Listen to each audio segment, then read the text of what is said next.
Micobacterium, ¿no? La siguiente. Esto para recordarles, ¿no?, que es un tubérculo gaseoso, en el cual predomina el calcio.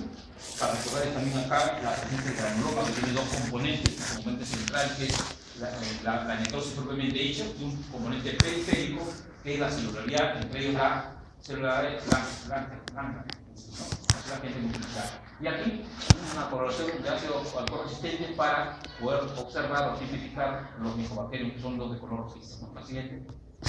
Esto también para recordarles sobre respecto a la tuberculosis fibrocavitaria, ¿no? Macroscópicamente vamos a encontrar cavidades así, en la cual reitero una vez más que no solamente podemos encontrar el Mycobacterium, sino vamos a encontrar cualquier agente patógeno que hemos visto en las neumonías, ¿no?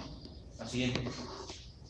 Bueno, esto también hay cierta, un poco, muchas veces se confunden cuando hablamos de una tuberculosis pulmonar progresiva, ¿no? Cuando hay mayores lesiones apicales agrandadas en pacientes inmunocomprometidos, y cuando hablamos de tuberculosis miliar, cuando hay una diseminación por linfáticos, ¿sí?, ¿no? Y forman lesiones de 2 milímetros a través de todo el pulmón, ¿sí?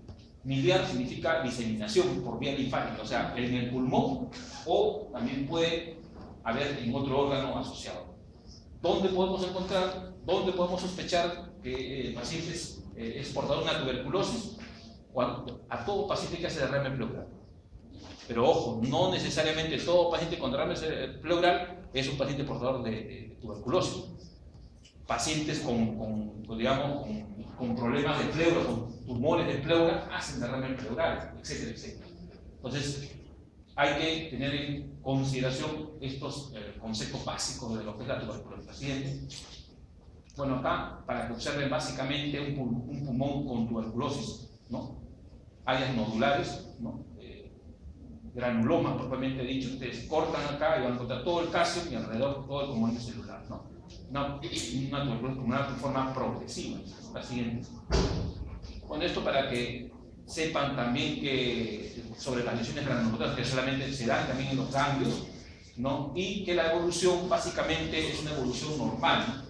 Después de que el paciente recibe un tratamiento, etcétera, etcétera, la zona pues afectada donde se han desarrollado los granulomas se consolidan formando una área de fibrosis y posteriormente calcificación. Que no debe extrañar para pacientes de la tercera edad o a partir de los 50 años, vienen con un problema neumónico, etcétera, etcétera, un problema respiratorio, ¿no? Ustedes le toman una radiografía y van a encontrar área de fibrosis. Y el antecedente de ellos es que cuando tenían 18 años, 20 años, habían tenido una tuberculosis. Entonces, estos son los signos, ¿no?, que puede dejar la tuberculosis en una persona cuando hayan pasado varios años, ¿no? Así, bueno, esto un poco para insistir también en que en el sistema inmune las condiciones condicionan dos tipos de lesiones, ¿no? La lesión exudativa, con la destrucción gaseosa del parénquima, ¿no? Y la lesión productiva y fibrosis, que acá sí hay una lesión inmune en los pacientes. Bueno, la siguiente. El cuadro clínico, esta es la fisiopatología, que es lo que pasa, se forma una lesión inicial de un granuloma, de ahí pues, posteriormente, como hemos señalado, hay una calcificación con fibrosis, y esto puede afectar a la pleura o a otros órganos en sí. Las complicaciones, las cavernas tuberculosas que hemos señalado. La siguiente. Bueno, esto es un poco para recordar que es la TBC miliar y que muchas veces la tuberculosis se asocia puede desarrollar un paciente una bronconeumonía gaseosa, ¿sí? O sea, ¿qué pasa cuando uno habla de una bronconeumonía gaseosa? Cuando en el proceso exudativo pulmonar se hace extenso y se encuentran bacilos positivos ahí, ¿no? Y muchas veces, pues, la tuberculosis ataca, como hemos señalado, no solamente al pulmón, sino al riñón, a las trompas de falopio, básicamente, ¿no?, entre otros órganos. El cuadro clínico, ya lo saben, el diagnóstico básicamente es un diagnóstico clínico epidemiológico y confirmatorio con un SUBK con la actuación de 100 días positivo.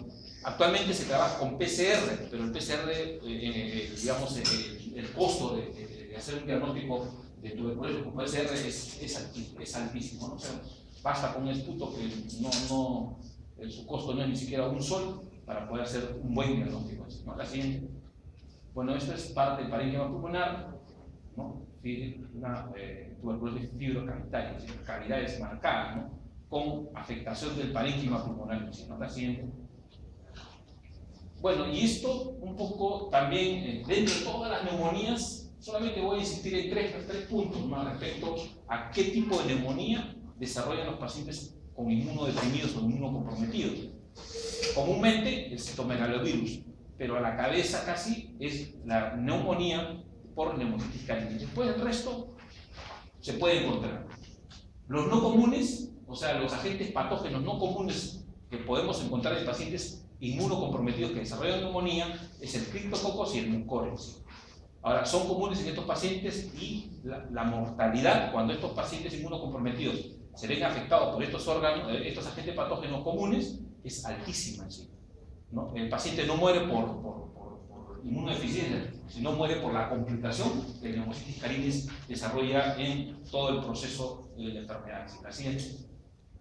Acá miren, una neumonitis por citomegalovirus. Este es el citomegalovirus, ¿no? Es un área, una estructura media ovalada que tiene un núcleo, entre comillas, central con una capa birefringente, y que casi siempre nosotros vamos a encontrarla en la luz de los alvéolos con un componente, pues, con un exudado inflamatorio de tipo agudo, muchas veces crónico, ¿sí? Con un engrosamiento de los paredes interalveolares que muchas veces desaparecen, ¿sí? Este de acá es el neumonitis carínis, el citomegalovirus, que lo pueden observar aquí en la siguiente. Acá también recordar que la neumonía asociada a pacientes con inmunocomprometidos también podemos encontrar el herpes virus, ¿no? Que es una estructura multilobulada con varios núcleos, ¿no? La siguiente. En Aspergillus también vamos a encontrar las cifras, macroscópicamente cómo es una neumonía por Aspergillus de un paciente con inmunosupresión, ¿no? Áreas bien irregulares, pero el color es medio grisáceo, medio rosado grisáceo, ¿no? A diferencia de un paciente con antracosis, pero con áreas de aspergilosis, ¿no? Así es, acá es la histopatología, ¿no? Cuando hablamos de la neumocistosis, nos referimos a la neumonía por neumonitis carínis, ¿no? Lo que señalaba hace un momento.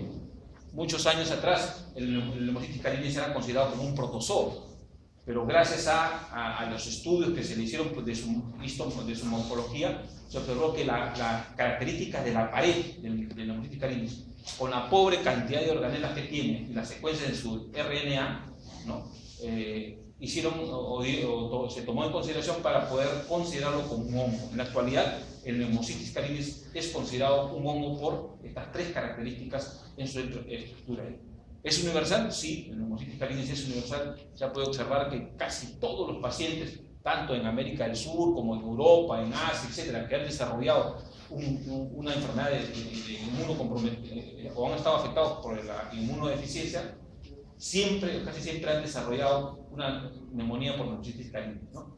El 75 personas, miren, ojo, han adquirido anticuerpos antes de los 5 años. ¿Sí? Sin embargo, desarrollan la enfermedad. En adultos inmunocomprometidos y en niños malnutridos también se puede observar la neumonía por neumonitis carínis. El agente infeccioso, ya lo conocen, es frecuente en pacientes con SIDA y causan la muerte, como hemos señalado hace un momento. La siguiente. ¿Cuál es la vía de entrada? Es la inhalación, la vía respiratoria, y esta llega al alveolo y se multiplica afectando al parénquima pulmonar en sí, ¿no?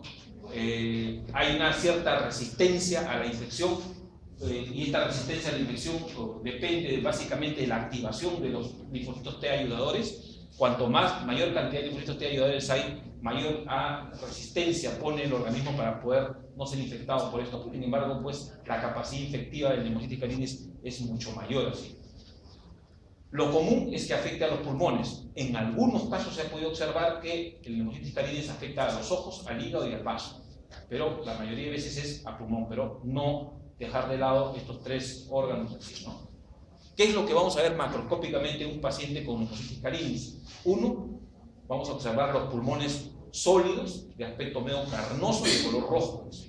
Microscópicamente, ¿qué es lo que vamos a encontrar? Vamos a encontrar la presencia a nivel de los alvéolos de un material amorfo, ¿no? Medio espumoso, que contiene básicamente al neumonitis carínis y restos de las células que el mismo neumonitis, resto de células de la pared alveolar que el mismo neumonitis carínis afectados. ¿Sí? Lo importante es que no invadan el tejido alveolar. ¿Sí? El alveolo de una u otra manera pues, se mantiene, se preserva. ¿Sí? ¿No? La pared del alveolo se puede observar que hay una leve reacción inflamatoria y lo que predominan acá son las células plasmáticas. Hay la presencia de un exudado proteico y de fibrina marcado, y lo que se puede observar también es la formación de unas membranas hialinas alrededor de la zona afectada. La siguiente. El cuadro clínico es un cuadro clínico súbito y el paciente debuta con fiebre mayor de 39 grados. Hay una disnea de esfuerzo que puede ir progresando y básicamente esa disnea de esfuerzo puede prácticamente llegar a una disnea casi, digamos, que el paciente ya ni siquiera puede caminar. Y la hipoxia es un tercer signo que el paciente afectado por una neumonía por neumocitis puede o es portador de sí. El diagnóstico, ¿cómo se hace el diagnóstico? Muy a la par de la neumonía, etcétera, etcétera, por aspirado o lavado bronquiolo alveolar, muchas veces con el esputo, se procede a una colocación de plata y nosotros vamos a aislar a neumocitis carini, pero muchas veces, o casi siempre por un lavado bronquiolo alveolar o por un aspirado o un cepillado, podemos encontrar, digamos, el agente patógeno. ¿Sí? ¿Cuál es la forma? Tiene formas ovales o formas de semiluna y mide más o menos de 4 a 6 micras de diámetro. ¿Sí? Este sí, lógicamente, puede producir la muerte y muchas veces se ha visto que la neumonía por neumocitis carini se asocia a la presencia del citomegalovirus en un porcentaje de 10 a 25% de los casos que se presentan. ¿No? La siguiente. Acá miren, un área de afectación pulmonar bien delimitada de color medio grisáceo, ¿no? Casi en el ápice del pulmón. Miren, este es digamos, el componente histopatológico del parénquima pulmonar afectado por neumocitis carini. Miren la luz, prácticamente la pared casi un poquito intacta y el componente inflamatorio de tipo parenquimal. Y acá vamos a poder observar fundamentalmente al agente patógeno. ¿No? La siguiente. Bueno, lo que hemos visto hace un momento es un ejemplo de neumonía por neumocitis carini. Hemos visto macroscópicamente en el área apical una lesión neumónica grande, delimitada, grisácea, y al examen histológico hemos observado que hay un exudado intraalveolar, lo que está dentro, que es denso, un infiltrado de células plasmáticas en los sectos alveolares. ¿No? ¿Cuál es la técnica? La técnica histoquímica que se utiliza para identificar es la coloración de placas, ¿no? Donde se observan unas estructuras medias ovaladas que hemos señalado ya que más o menos miden hasta 6 micras, y con eso se hace el diagnóstico. ¿No? La siguiente, la última. Bueno, hasta ahí básicamente todo lo que es la parte de las infecciones respiratorias de tipo de funciones respiratorias inferiores. ¿No? El otro tema que tenemos que desarrollar son neoplasias de pulmón. Ojalá que los demás grupos hayan desarrollado el seminario de neoplasias de pulmón como el grupo con mi mesa. Ayer han hecho un buen seminario que prácticamente con esto yo lo que voy a hacer es solamente puntualizar algunas cosas.